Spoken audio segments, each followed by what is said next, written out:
0 points. Again. Professor Thompson dropped the calculus test on Jake Morrison's desk with a thud that echoed through the silent classroom. In 20 years of teaching, I've never seen someone fail a quadratic equation in such a creative way. Muffled laughter rippled through elite academy prep, where tuition costs more than most American families' annual salary. Jake Morrison, at 17, was the heir to a tech empire worth billions, but there, surrounded by his classmates' contemptuous stares, he felt smaller than an ant. The red ink seemed to bleed across the page like an open wound. Jake had spent 4 hours a night before with his latest tutor, a MIT graduate who charged $200 per hour, only to produce this masterpiece of mathematical failure.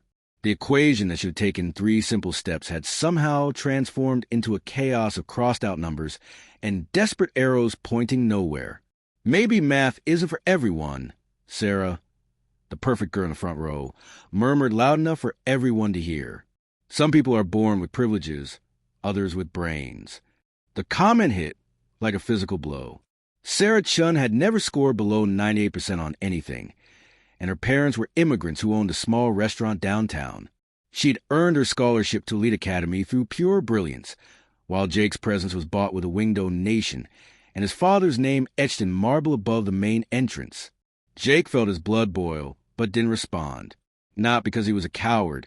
He had inherited the characteristic Morrison arrogance, but because, deep down, he knew she was right. For private tutors had given up on him in the last 6 months. The first called him academically challenged. The second used learning resistant. The third just packed up and left without explanation. The fourth, Dr. Peterson, had lasted exactly 3 sessions before declaring Jake the most frustrating student in my 30-year career. His GPA was 1.8. For any other student, that would mean immediate expulsion. For Jake Morrison, it just meant another embarrassing conversation with Principal Williams, who would nervously adjust his tie and speak in carefully measured tones about alternative learning approaches and finding Jake's unique strengths. The phone buzzed in his pocket. A text from his father. Meeting today, 6 p.m. Don't be late. The usual coldness, without even asking how his history presentation had gone. The one he'd spent all night trying to prepare, memorizing fact about World War II, only to freeze completely on stage when asked to analyze the economic factors behind a Marshall Plan. He'd stood there for 47 seconds of pure silence before stammering, "I forgot," and walking back to his seat while the entire class watched his public humiliation. Jake stuffed the failed test into his backpack, alongside 16 other papers that documented his academic incompetence. A chemistry quiz with equations that looked like hieroglyphics. An English essay marked with so much red ink it looked like a crime scene. A physics exam where he'd somehow calculated that light traveled at negative velocity. Walking through Elite Academy's marble hallways lined with portraits of distinguished alumni senators, CEOs, Nobel Prize winners, Jake felt like an imposter in an expensive costume. Every face in those gilded frames seemed to mock him with their achievements, their purpose, their fundamental understanding of what it meant to matter in the world. He passed the service area where invisible workers kept the elite temple functioning. The contrast was jarring. Kids complaining about their third vacation home, while someone's mother scrubbed their bathroom floors. That's when he heard a voice that didn't belong, speaking with an authority that made him stop mid-stride. The question isn't whether the system is fair, Mike. The question is, what do we do when we discover it was built to exclude us? Jake stopped. That voice didn't match the environment. It had weight, experience, a wisdom that contrasted brutally with the empty conversations he heard all day about imported cars and spring break in Cabo. He peeked through the half-open door and saw a black man around 45, wearing the orange uniform of General Services, but with a posture that defied any stereotype. His movements were precise, deliberate. His eyes were alert, intelligent, scanning the room like someone conducting an orchestra rather than pushing a mop. And his hands, marked by small scars that told stories Jake couldn't begin to imagine, handled that broom with the same dignity an executive would hold a pen. There was something else, something that made Jake's skin prickle with recognition. The man spoke with the confidence of someone who'd stood in boardrooms, commanded respect, made decisions that mattered. This wasn't the voice of someone who cleaned floors his whole life. "Hey, kid," the voice called him, without even looking in his direction. "Hiding behind the door won't solve your math problems." Jake froze. How the hell did this guy know about the test? About the problems that felt like mountains he couldn't climb? If you're enjoying this story of transformation and second chances, don't forget to subscribe to the channel to discover how an impossible encounter between two opposite worlds would forever change both their destinies. Jake stepped into the servers' room, his expensive sneakers squeaking against the polished floor. The space was smaller than his walk-in closet at home, filled with industrial cleaning supplies and the sharp smell of disinfectant. The man didn't look up from organizing bottles and rags, but a slight smile played at the corner of his mouth. "You're going to stand there all day, or you're going to ask what you really want to know?" The man's voice carried an accent Jake couldn't place. Not street, not academic. Something refined that had been deliberately roughened around the edges. It was the voice of someone who'd learned to code switch between worlds. "How did you know about my tests?" Jake's voice cracked slightly, betraying his 17 years despite his 6-foot frame and designer clothes. "Son, when you've seen enough broken spirits, you learn to recognize the signs." The man finally looked up, and Jake was struck by eyes that seemed to hold decades of stories, pain, wisdom, and something else that made Jake's chest tighten with unexpected emotion. "Marcus Washington. And before you ask, yes, I heard about your little performance in Professor Thompson's class. Word travels fast when Daddy's name is on the library wing." The casual mention of his father's influence stung more than Jake expected. Every achievement at Elite Academy came with an asterisk. The Morrison asterisk that meant money talked louder than merit. "Look, if you're looking for some kind of donation or connection to my father, kid, the last thing I need is your family's money." Marcus's laugh was dry, but not unkind, like someone who'd long ago made peace with bitter truths. "But I'm curious. What happens when Daddy finds out his billion-dollar heir can't solve for X?" Jake's stomach dropped as reality crashed over him. Tonight's meeting. He'd been dreading it all day, constructing elaborate explanations and excuses, but hearing it from a stranger made the consequences feel immediate and terrifying. He'll probably just hire tutor number 5. Maybe 6. Will he? Marcus tilted his head, studying Jake with the intensity of a scientist examining a specimen. Because from what I hear around here, William Morrison isn't exactly known for his patience with failure. 3 strikes and you're out. Isn't that his business motto? Cut the dead weight before it drags down the whole operation. The blood drained from Jake's face. How could this janitor possibly know his father's management philosophy? Those were the exact words William Morrison had used just last month when explaining why he'd fired 3 department heads in a single day. "You don't know what you're talking about." "I know more than you think, young Morrison." Marcus set down his supplies and faced Jake directly. The transformation was startling. Gone was the deferential service worker, replaced by someone who commanded attention without raising his voice. "I know your father built his empire by cutting dead weight, no matter who it hurts. I know he sees weakness as a disease that spreads if you don't cauterize it immediately. And I know you're running out of chances to prove you're not weak." Jake's hands trembled with a mixture of fear and rage. The accuracy was terrifying, like Marcus had been sitting in on family dinners where Jake was dissected like a failed business venture. "Who the hell are you to talk about my family like that? Someone who's been where you are." Marcus's voice softened, but his eyes remained sharp. "Different circumstances. Same cliff edge. The only difference is when I fell, I learned how to climb back up. Question is, are you ready to learn, or are you going to keep pretending that privilege is a parachute?" The service room felt smaller suddenly, the fluorescent lights buzzing like angry wasps. Jake had never heard anyone speak about his father with such casual confidence, such complete absence of fear that usually accompanied William Morrison's name. Even the school's principal trembled when his father called, nervously agreeing to whatever suggestions were made about curriculum or faculty decisions. "My father would destroy you if he heard you talking to me like this." "Your father already tried to destroy me once." Marcus reached for his wallet, his movements deliberate and calm. He pulled out a photograph that looked like it had been handled thousands of times. Edges worn, colors faded, but the image still clear. A graduation picture. Cap and gown, younger face but the same intelligent eyes that were now studying Jake with uncomfortable intensity. Princeton University, class of '99. Full scholarship. Majored in mechanical engineering with a minor in computer science. Graduated summa cum laude with a 3.94 GPA. Jake stared at the photo, his world tilting on its axis. The young man in the picture radiated confidence and promise. Everything Jake felt he lacked. You're lying. Lie about what? About the degree, or about your father's company being the reason I lost everything.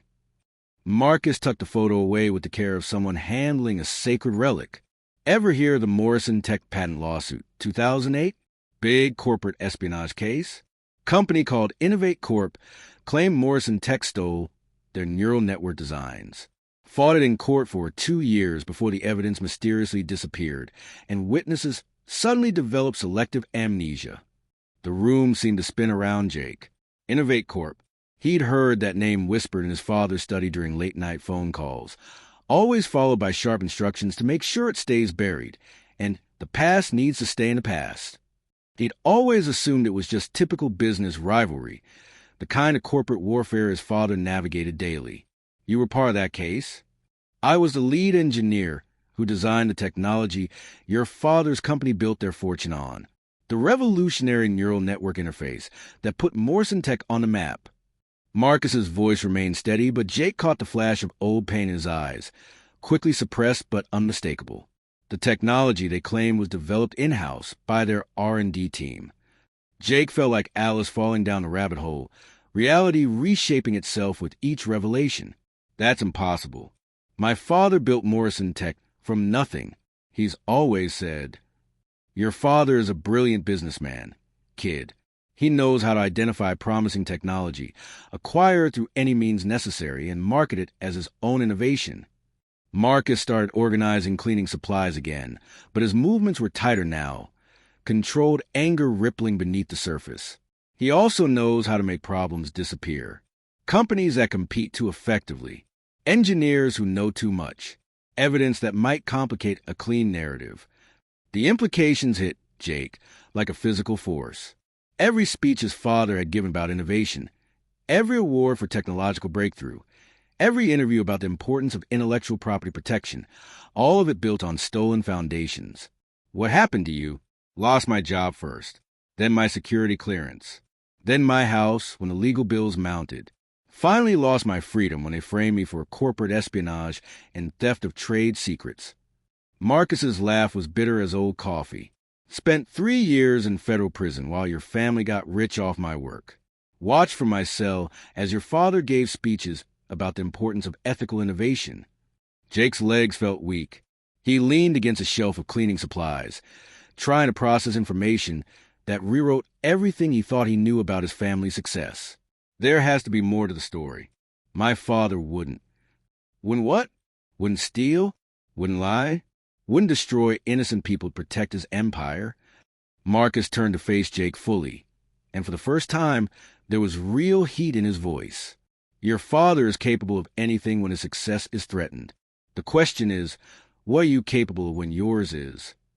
As if summoned by the conversation, Jake's phone buzzed with another text from his father. Bring your transcript. We need to discuss your future. The words felt loaded with threat. Each letter a nail in the coffin of Jake's privileged existence. Marcus noticed Jake's pale complexion and softened slightly. 6 o'clock meeting tonight, right? About your academic performance and the tutor who quit yesterday. Something about you being unteachable and a lost cause. Funny thing is, I don't think you're either of those things, but your daddy might not see it that way. Jake watched Marcus gather his cleaning supplies, preparing to leave. Wait, how do you know about Dr. Peterson quitting? How do you know about any of this? Marcus paused the doorway, silhouetted against the harsh hallway lights. Information has a way of flowing to the bottom, kid. Us invisible people hear everything. We know which teachers are sleeping with which board members, which students are dealing drugs, which parents are bribing admissions officers. We know because powerful people forget we have ears. He stepped into the hallway, then looked back one final time. Here's what your father doesn't know. Problems have a way of coming back, sometimes in the most unexpected forms, sometimes through the last person you'd ever suspect. Jake was left alone with 1,000 questions and a terrifying realization that the man who might hold the key to his salvation was also living proof of his family's darkest secrets. What other truths had been buried beneath the Morrison fortune? And why did this stranger seem to know more about Jake's future than Jake himself did? Jake sat in his father's mahogany-paneled office at exactly 6 p.m., watching William Morrison flip through a folder with the expression of a surgeon examining a terminal diagnosis. The silence stretched like a taut wire, broken only by the soft tick of a $50,000 Swiss clock. 17 failed assignments for dismissed tutors. A GPA that wouldn't get you into community college. William finally looked up, his gray eyes as cold as winter steel. Explain. I'm trying, Dad. The material is what every other student at that school masters without breaking a sweat. William stood and walked to the floor-to-ceiling windows overlooking the city. Do you know what I told the board today when they asked about succession planning? Jake's mouth went dry. What? Nothing. Because there's nothing to say about a son who can't handle high school algebra. William turned around slowly. You have 1 semester, Jake. 1. Show me real progress, or you're out. No trust fund, no inheritance, no safety net. You'll make it on your own merit, just like I did.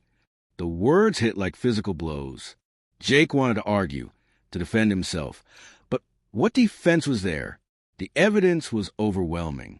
He was a failure wrapped in designer clothes. I understand, he whispered. Do you? William's voice softened dangerously. Because I'm not sure you understand the alternative. The world doesn't care about your last name if you can't back it up with results. And neither do I. Jake left the office feeling like he was drowning in quicksand. Every step toward his car felt heavier than the last. He was pulling out of the parking garage when he saw Marcus Washington waiting at a bus stop, still in his work uniform. Without thinking, Jake pulled over. Need a ride? Marcus studied him through the passenger window. Rough meeting. How did you? Jake started, then stopped. Nothing about this man was predictable. Just get in. Marcus settled into the leather seat like he belonged there. Your father tell you about the 1-semester ultimatum? Jake's hands tightened on the steering wheel. How could you possibly know that? Because I've been watching William Morrison's patterns for 15 years. He doesn't believe in second chances, but he believes in dramatic ultimatums. Makes him feel powerful. Marcus directed Jake toward a modest neighborhood across town. Question is, what are you going to do about it? What can I do? I'm stupid, remember? Unteachable. You're not stupid, kid. You're traumatized. Marcus's voice carried a gentleness that caught Jake off guard. When you grow up believing you're worthless, your brain shuts down to protect itself. It's survival, not stupidity. They pulled up to a small apartment building. Jake expected Marcus to get out, but instead, he made a proposal that would change everything.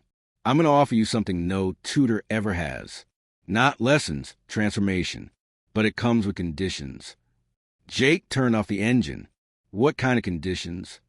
First, we meet every morning at 5 a.m. before school, not in some fancy study room, in the real world. Second, you stop seeing yourself as a Morrisonaire and start seeing yourself as Jake, a kid who needs to learn how to think. Third, you never tell anyone about our arrangement. Not your friends, not your father, nobody. Why would you help me? After what my father did to you. Marcus was quiet for a long moment, staring out at the street where kids played basketball under a flickering streetlight. Because 16 years ago I was you, different circumstances, same desperation. Someone took a chance on me when I was at rock bottom, taught me that intelligence isn't about being born smart. It's about being willing to work when everyone else thinks you can't. Who was it? A prisoner named Samuel. Lifer, serving time for armed robbery. Had a Ph.D. in mathematics from MIT. Spent 3 years teaching me calculus on toilet paper in a 6x8 cell. Marcus smiled at the memory. Never asked for anything in return, except that I pass it forward someday. Jake felt something shift in his chest, a tiny flicker of something he hadn't felt in years. Hope. What's the catch? No catch. Just a promise. If you commit to this, you commit fully. Miss one session, lie to me once, give up when it gets hard, and we're done. I won't waste my time on someone who won't fight for themselves. Jake looked at this man who had every reason to hate him, who was offering salvation to the son of his enemy. Why, 5 a.m.? Because that's when the world is quiet enough for you to hear your own thoughts. And because your father will never look for you there. Marcus opened the car door. Sleep on it. If you're serious, meet me tomorrow at the construction site on 5th and Main. If not, keep pretending your tutors are a problem. As Marcus walked away, Jake sat in his car wondering if he'd just been offered a lifeline or a trap. But for the first time in his life, the possibility of real change felt tangible, dangerous, and absolutely necessary. Tomorrow morning would determine whether Jake Morrison would finally stop hiding behind his father's shadow and start building something of his own. 5:17 a.m. Jake had been meeting Marcus at construction sites, empty parks, and 24-hour diners for 3 months. What started as desperation had become something else entirely, a ritual that was reshaping not just his grades, but his understanding of everything. Tell me about exponential growth. Marcus said, sketching equations in the dirt with a stick while they sat on concrete blocks at the construction site. It's not just math, Jake replied, his voice steady with newfound confidence. It's compound interest, population growth, viral spread. It's how small, consistent actions create massive change over time. Like what we've been doing? Jake nodded, pulling out his latest test, a solid B+ in advanced calculus. My father doesn't know what to make of it. He's suspicious, but can't figure out how I'm suddenly solving problems that stumped me for months. And how does that feel? Terrifying, because I know what comes next. Jake had been dreading this conversation for weeks. He's going to want to meet my new tutor, take credit for finding the right approach, maybe even poach you from Morrison Tech's education division. Marcus laughed bitterly. Your father meeting me would be educational for both of us. That's when Jake pulled out the folder he'd been carrying for 2 weeks, documents he'd found while cleaning out old files in his father's study, patent applications, court records, witness statements, all bearing Marcus Washington's name. I know what he did to you, the real story. Marcus went very still. How much do you know? Enough. Jake opened the folder with shaking hands.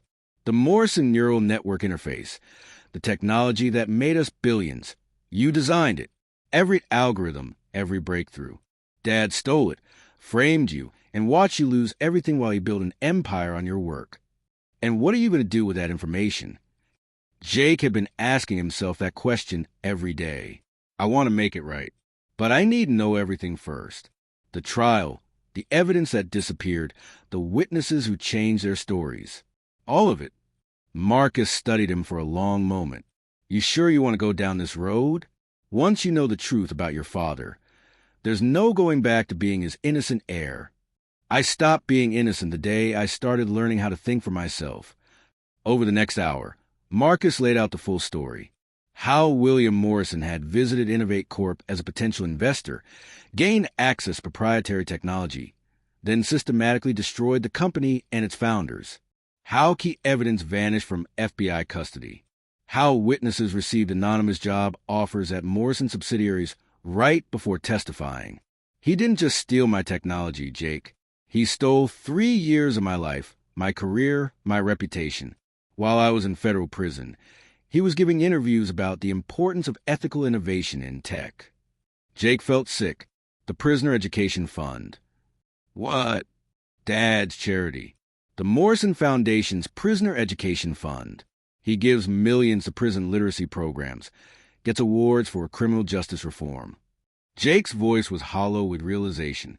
He built his humanitarian reputation on the back of the man whose life he destroyed. That afternoon, Jake walked into Elite Academy with purpose instead of dread. During his presentation on ethical leadership in technology, he deviated from his prepared speech. True leadership isn't about being the smartest person in the room, he told the packed auditorium of students, parents, and faculty. It's about recognizing when someone else is smarter and having the courage to learn from them, even if they're not who you expected your teacher to be. He caught sight of his father in the back row, having arrived unexpectedly to surprise his transformed son. Sometimes the people society labels as failures are actually the ones with the most to teach us. Sometimes the person in the prison uniform understands justice better than the person in the $3,000 suit. William Morrison's face hardened as he began to understand where this was heading. My grades improved because someone believed in me when nobody else would. Someone who had every reason to hate my family, but chose to help instead. Someone whose brilliant mind was nearly destroyed by a system that values wealth over truth. Jake pulled out the patents, the court documents, the evidence his father thought was buried forever. Ladies and gentlemen, I'd like you to meet the real genius behind Morrison Tech's breakthrough technology, Marcus Washington, currently working as a janitor at the school, formerly an engineer whose innovations changed the world. The auditorium erupted as Marcus stepped onto the stage, still wearing his work uniform, but carrying himself with the dignity of the brilliant man he'd always been. William Morrison stood frozen as his carefully constructed empire began crumbling around him, all because his son had finally learned the one lesson that mattered. That justice delayed isn't justice denied. Sometimes it's justice perfected. As camera phones captured everything and social media exploded with a revelation, Jake realized that Marcus had been teaching him more than math all along. He'd been teaching him how to think, how to question, and most importantly, how to choose courage over comfort when the moment demanded it. The video of Jake's presentation reached 10 million views within 48 hours. #MorrisonGate trended globally as investigative journalists dug deeper into William Morrison's business practices. What they found was a pattern stretching back decades. Stolen patents, destroyed competitors, ruined lives, all hidden behind charitable donations and carefully crafted public relations. Marcus stood in his new office at Princeton University, adjusting his tie before his first lecture as a restored professor of engineering. The New Jersey Attorney General had reopened his case, armed with the evidence Jake had provided. Morrison Tech stock had plummeted 70%, and William Morrison faced federal charges for fraud, conspiracy, and perjury. Ready for this? Jake asked, appearing in the doorway. At 18, he looked different, confident but humble, carrying himself like someone who'd earned his place rather than inherited it. Question is, are you ready? Marcus smiled. Princeton's engineering program isn't exactly known for going easy on legacy admits. Good thing I'm not a legacy admit anymore. Jake had declined his guaranteed spot at Harvard, choosing instead to earn his way into Princeton through academic merit. His father's name carried no weight here, and for the first time in his life, that felt like freedom instead of failure. Marcus's first class was standing room only, packed with students, faculty, and reporters documenting his return to academia. As he wrote equations on the whiteboard, the same equations that had made William Morrison billions, he spoke about resilience, redemption, and the difference between intelligence and wisdom. 15 years ago, I lost everything because someone more powerful decided my ideas were worth stealing.